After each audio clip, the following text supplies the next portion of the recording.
আসসালামু আলাইকুম, সবাই কেমন আছেন? আশা করি খুব ভালো আছেন। আমিও আল্লাহর রহমতে খুব ভালো আছি। তো দেখুন, এখানে গরুর মাংস নিয়ে নিয়েছি। আমি আজকে গরুর মাংস রান্না করব।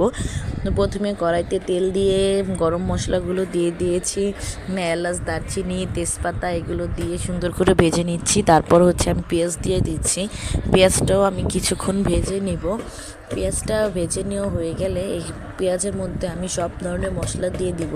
পেঁয়াজের মধ্যে আমি আদা, রসুন, তারপর হলুদের গুঁড়া, এখানে আদাটা ছিল ডিপে, তাই পানি দিয়ে একসাথে আদাটা দিয়ে দিয়েছি।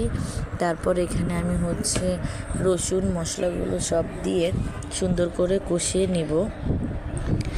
কষিয়ে নেওয়া হয়ে গেলে আমি মাংসটা করব হচ্ছে কড়াইতে কষিয়ে নিব। তারপর হচ্ছে আমি একটা প্রেশার কুকারে দিয়ে দিব। প্রেশার কুকারে দিলে মাংসটা পুরো তাড়াতাড়ি সিদ্ধ হয়ে যাবে, না হলে মাংস সিদ্ধ হতে অনেক সময় লাগবে।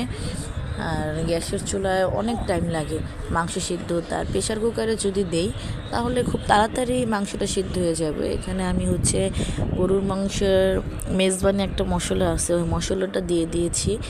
এরপর হচ্ছে আমি এখানে অনেক সুন্দর করে কষিয়ে নিব। আগে লবণটা দিতে মনে ছিল না, তাই এখন লবণটা দিয়ে দিয়েছি। লবণটা দিয়ে সুন্দর করে কষিয়ে নিয়ে এটার মধ্যে আমি মাংসগুলো এখন দিয়ে দিব।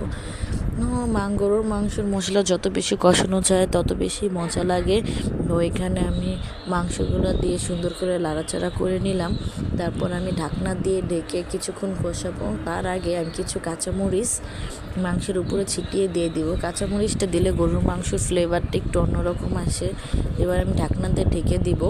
তারপর হচ্ছে আমি মাংসটা প্রেশার কুকারে ঢেলে নিব। তো দেখুন, প্রেশার কুকারে ঢালার আগে আমি মাংসের মধ্যে আলু দিয়ে নিব।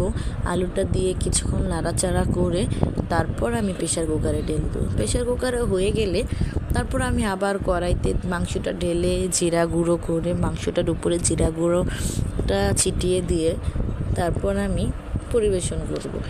তো এভাবে মাংস রান্না করে দেখবেন, খুব মজা লাগে। আর আগে যদি কড়াইতে কষিয়ে নিই তাহলে মাংসটা খেতেও ভালো লাগে, মাংসটার স্বাদটাও খুব ভালো লাগে। আর একদম মাখিয়ে যদি প্রেশার কুকারে দিই তাহলে খেতে অতটা মজা লাগে না। তো দেখুন, আমার মাংস রান্না কমপ্লিট। অবশ্যই সবাই বাসায় ট্রাই করে দেখবেন, এভাবে মাংস রান্না করলে খুব মজা লাগে।